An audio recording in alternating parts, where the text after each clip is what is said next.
Om Shri Sai Ram, Sai Ram.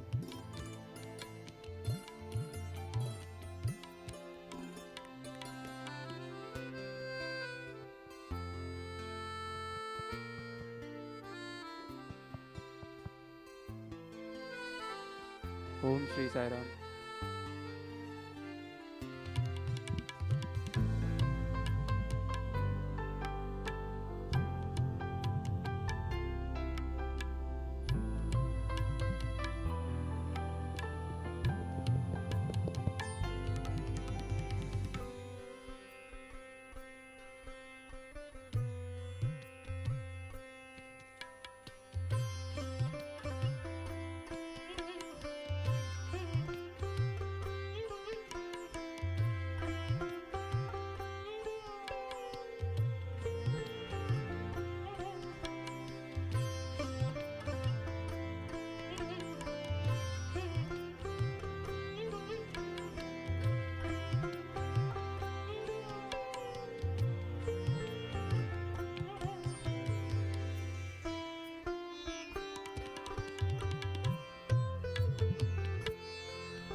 Shri Narayan तू पुरुषोत्तम गुरु तू सिद्ध बुद्ध तू स्कंद विनायक सविता पावक तू साई सविता पावक तू ब्रह्ममस्द तो यह शक्ति तो येषु पिता प्रभु तो रुद्र विष्णु तो राम कृष्ण तो रहीमताओ तो साई रहीमताओ तो वासुदेव गो विश्वरूप तु चिदानंद हरि तू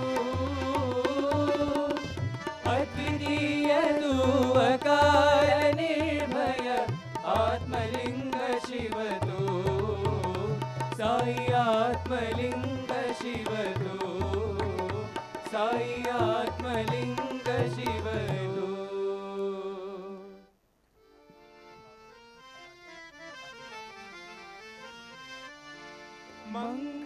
मंगलदायक हे गणनाथा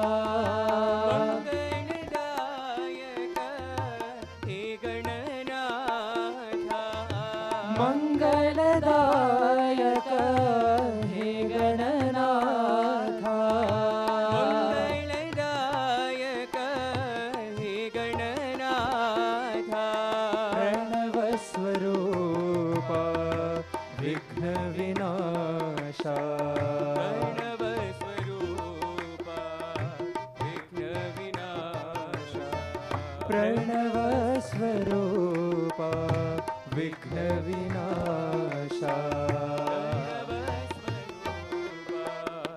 विघ्न विनाशा हे शिवनंदन पाहि दयाळा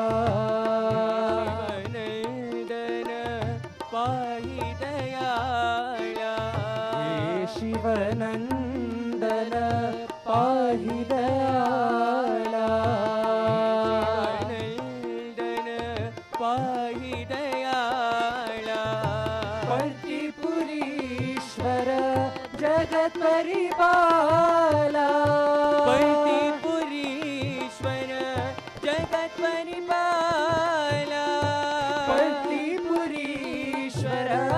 जगत परिपाला पुरीश्वर जगत परिपाला प्रणव स्वरूपा विघ्न विनाशा प्रणव स्वरूपा विघ्न विनाशा प्रणव स्वरूपा विघ्न विनाशा प्रणव स्वरूपा विघ्न विनाशा मंगलदायक हे गणनाथा मंगलदायक हे गणनाथा प्रणव स्वरूपा विघ्न विनाशा प्रणव स्वरूपा विघ्न विनाशा हे शिवनंदन पाहि दयाळा शिवनंदन पाहि दयाळा पर्तिपुरीश्वर जगत परिपाला पर्तिपुरीश्वर जगत परिपाला प्रणव स्वरूपा विघ्न विनाशा प्रणव स्वरूपा विघ्न विनाशा प्रणव स्वरूपा विघ्न विनाशा प्रणव स्वरूपा विघ्न विनाशा मंगलदायक हे गणनाथा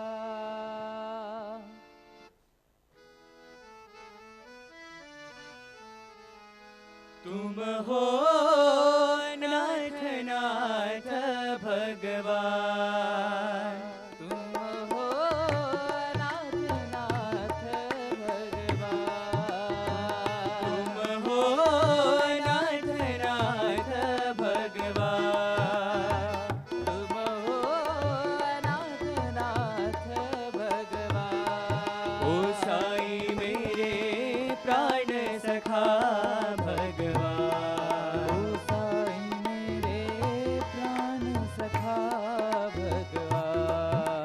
साई मेरे प्राण सखा भगवान, साई मेरे प्राण सखा भगवान। माता पिता गुरु बंधु तुम हो, माता पिता गुरु बंधु तुम हो, माता पिता गुरु बंधु तुम हो, माता पिता गुरु बंधु तुम हो। भक्त सखा भगवान, भक्त सखा भगवान, दीन सखा भगवान, दीन सखा भगवान, भगवान भगवान भगवान,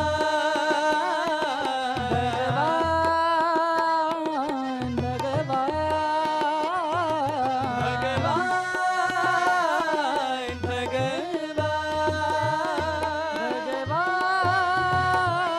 भगवान,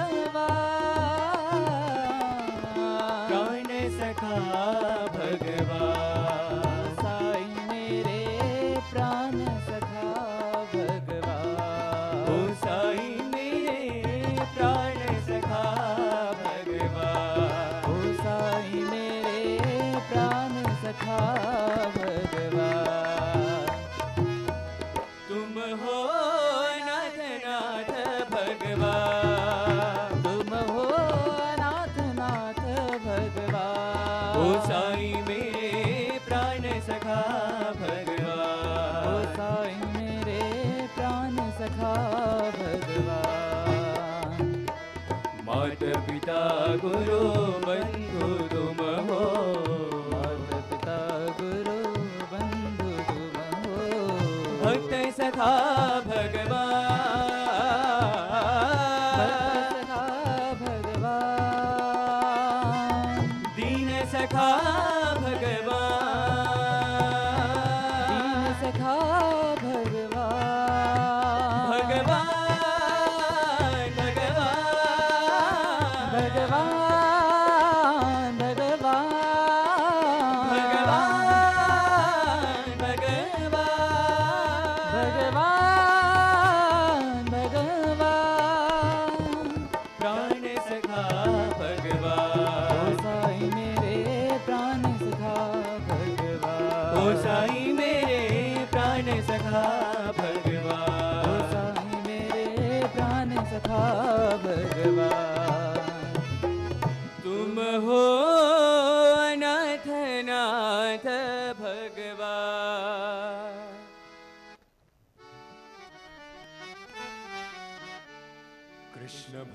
कृष्ण भजो मुरली गोविंद भजो, कृष्ण भजो मुरली गोविंद भजो। राधे गोविंद भजो, राधे गोपाल भजो, राधे गोविंद भजो, राधे गोपाल भजो, गोविंद भजो राधे गोपाल भजो, कृष्ण भजो मुरली गोविंद भजो, कृष्ण भजो मुरली गोविंद भजो, गिरिधारी श्याम भजो, राधे गोविंद भजो, श्याम भजो राधे गोविंद भजो, गिरिधारी श्याम भजो, राधे गोविंद भजो, श्याम भजो राधे गोविंद भजो, मधुवन संचारी श्याम गोपाल भजो, मधुवन संचारी श्याम गोपाल भजो, मधुवन संचारी श्याम गोपाल भजो, मधुवन संचारी श्याम गोपाल भजो, मधुवन संचारी श्याम गोपाल भजो, मधुवन संचारी श्याम गोपाल भजो, मधुवन संचारी श्याम गोपाल भजो, कृष्ण भजो मुरली गोविंद भजो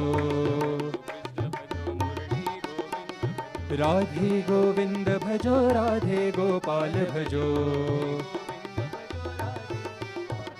कृष्ण भजो मुरली गोविंद भजो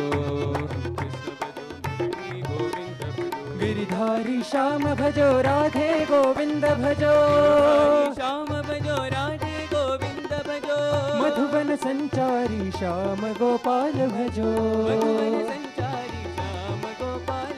मधुवन संचारी श्याम गोपाल भजो मधुवन संचारी श्याम गोपाल भजो संचारी श्याम गोपाल भजो कृष्ण भजो मुरली गोविंद भजो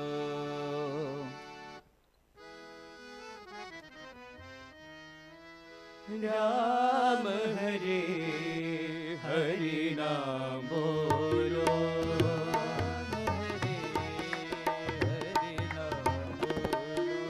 राम हरे हरि नाम बोलो राम हरे हरि नाम बोलो हरि नाम बोलो साईं नाम बोलो बोलो साईं नाम बोलो हरि नाम बोलो साईं नाम बोलो बोलो साईं नाम बोलो राम हरे हरि नाम बोलो राम हरे हरि नाम बोलो साई राम परम दयाला रामा परम दयाला साई राम परम दयाला रामा परम दयाला परम दयाला परम दयाला परम दयाला दयाला मन मंदिर में दिया उजाला मन मंदिर में दिया उजाला मन मंदिर में दिया उजाला मन मंदिर में दिया उजाला राम हरे हरि नाम बोलो राम हरे हरि नाम बोलो हरि नाम बोलो साईं नाम बोलो हरि नाम बोलो साईं नाम बोलो राम हरे हरि नाम बोलो राम हरे हरि नाम बोलो साईं राम परम दयाला राम परम दयाला परम दयाला परम दयाला परम दयाला दयाला मन मंदिर में दिया उजाला मन मंदिर में दिया उजाला मन मंदिर में दिया उजाला मंदिर में दिया उजाला राम हरे हरि नाम बोलो राम हरे हरि नाम बोलो अल्लाह साईं बोलो मौला साईं बोलो अल्लाह साईं बोलो मौला साईं बोलो नानक साईं बोलो गोविंद साईं बोलो नानक साईं बोलो गोविंद साईं बोलो यीशु साईं बोलो बुद्ध साईं बोलो यीशु साईं बोलो बुद्ध साईं बोलो अल्लाह साईं बोलो मौला साईं बोलो अल्लाह साईं बोलो मौला साईं बोलो अल्लाह साईं बोलो मौला साईं बोलो अल्लाह साईं बोलो मौला साईं बोलो अल्लाह साईं बोलो मौला साईं बोलो अल्लाह साईं बोलो मौला साईं बोलो नानक साईं बोलो गोविंद साईं बोलो साईं बोलो गोविंद साईं बोलो यीशु साईं बोलो बुद्ध साईं बोलो यीशु साईं बोलो बुद्ध साईं बोलो अल्लाह साईं बोलो मौला साईं बोलो अल्लाह साईं बोलो मौला साईं बोलो अल्लाह साईं बोलो मौला साईं बोलो अल्लाह साईं बोलो मौला साईं बोलो राम हरे हरि नाम बोलो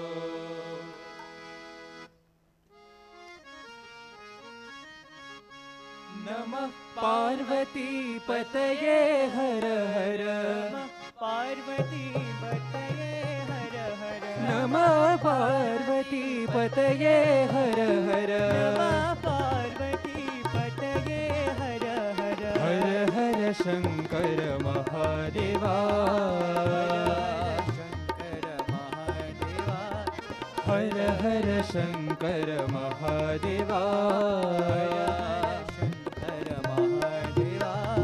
हर हर हर हर महादेवा हर हर हर हर महादेवा हर हर हर हर महादेवा हर हर हर हर महादेवा शिव शिव शिव शिव सदा शिवा शिव शिव शिव शिव सदा शिवा ओम शिव शिव शिव शिव सदा शिवा शिव शिव शिव शिव सदा शिवा महादेवा सदा शिवा शिवा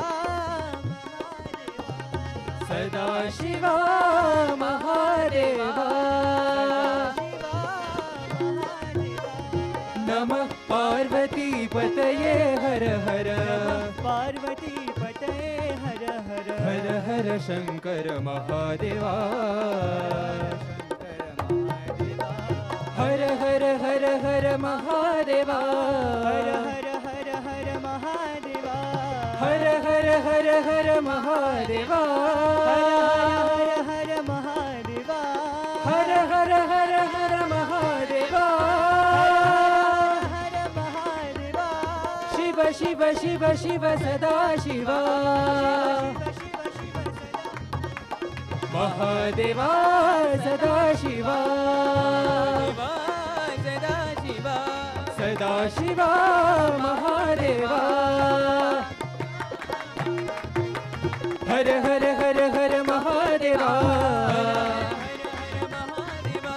हर हर हर हर महादेवा हर हर हर हर महादेवा शिव शिव शिव शिव सदा शिवा महादेवा सदा शिवा सदा शिवा महादेवा नमः पार्वती पतये हर हर राधे मुकुंद मुरारी गोविंद राधे मुकुंद मुरारी गोविंद गोविंद गोविंद आनंद गोविंद गोविंद आनंद गोविंद गोविंद आनंद गोविंद गोविंद आनंद गोविंद गोविंद आनंद गोविंद गोविंद आनंद राधे मुकुंद मुरारी गोविंद मुकुंद मुरारी गोविंद गिरिधारी गिरिधारी आनंद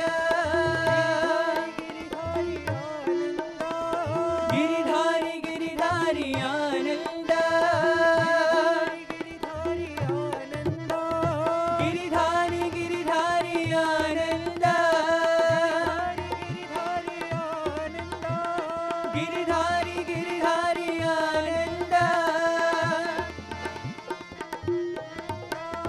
गिरिधारी गिरिधारी आनंद गिरिधारी गिरिधारी आनंद गिरिधारी गिरिधारी आनंद राधे मुकुंद मुरारी गोविंद राधे मुकुंद मुरारी गोविंद गोविंद गोविंद आनंद गोविंद आनंद गोविंद गोविंद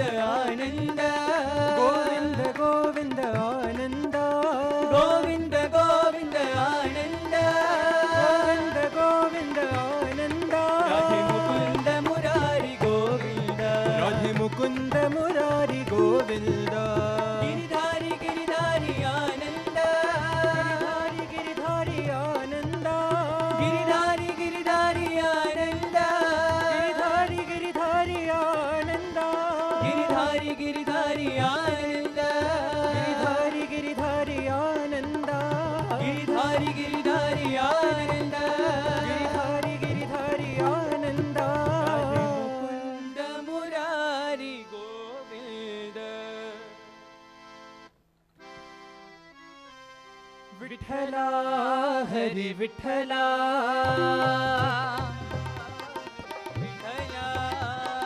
विठ्ठला हरी विठ्ठला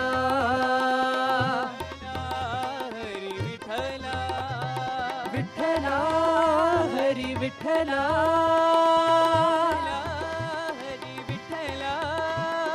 विठ्ठला हरी विठ्ठला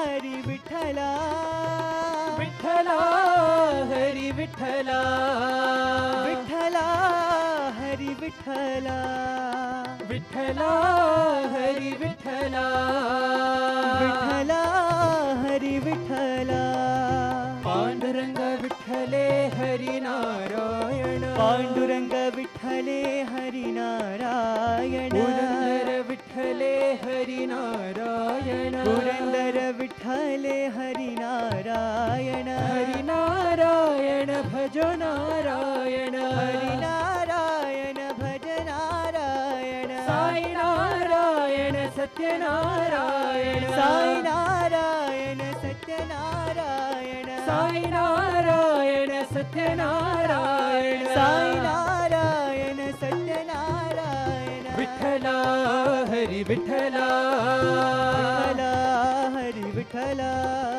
विठ्ठला हरी विठ्ठला विठ्ठला हरी विठ्ठला विठ्ठला हरी विठ्ठला पांडुरंग विठ्ठले हरी नारायण पांडुरंग विठ्ठले हरी नारायण पुरंदर विठ्ठले हरी नारायण पुरंदर विठ्ठले हरी नारायण हरी नारायण भज नारायण हरी नारायण भज नारायण साई नारायण सत्यनारायण साई नारायण सत्यनारायण साई नारायण सत्यनारायण विठ्ठला हरी विठ्ठला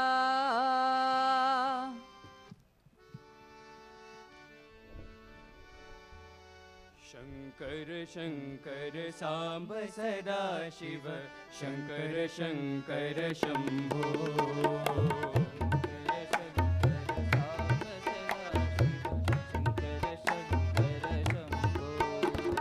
शंकर शंकर सांब सदा शिव शंकर शंकर शंभो शंकर शंकर सांब सदा शिव शंकर शंकर शंभो चंद्रकलाधर शंकरा गंगा जटाधर शंकरा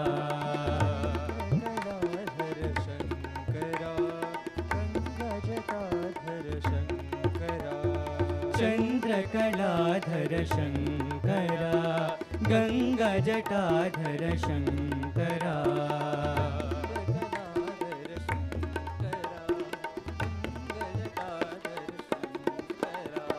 शंकर शंकर सांब सदा शिव शंकर शंकर शंभो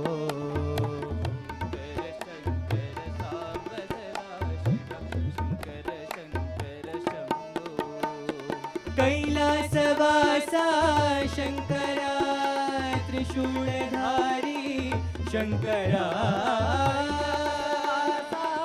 शंकरा त्रिशूलधारी शंकरा कैलासवासा शंकरा त्रिशूलधारी शंकरा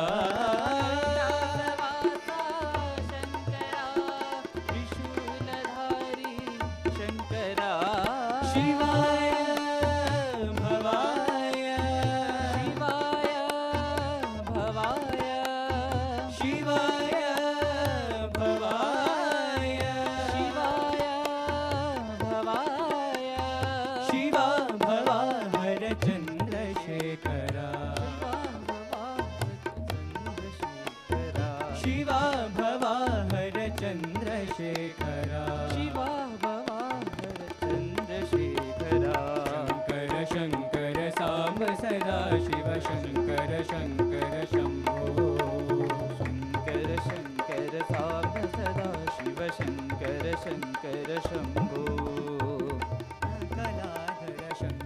शंकरा गंगजटाधर शंकरा गंगजटाधर शंकरा गंगजटाधर शंकरा शंकर शंकर सांब सदा शिव शंकर शंकर शंभो शंकर शंकर सांब सदा शिव शंकर शंकर शंभो कैलासवासा शंकरा त्रिशूलधारी शंकरा कैलासवासा शंकरा त्रिशूलधारी शंकरा शिवाय भवाय शिवाय भवाय शिवा भवाहर चंद्रशेखरा शिवा भवाहर चंद्रशेखरा शिवा भवाहर चंद्रशेखरा शिवा भवाहर चंद्रशेखरा शंकर शंकर सांब सदा शिव शंकर शंकर शंभो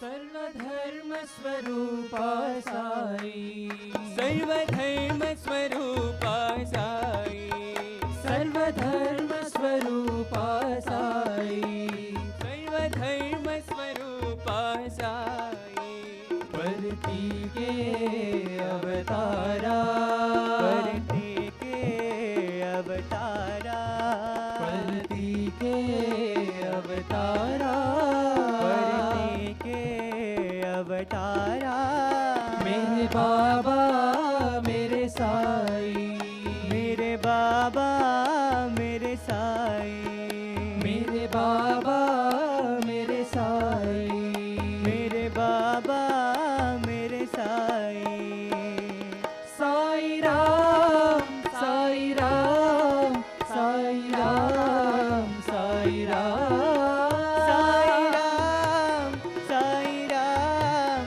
साई राम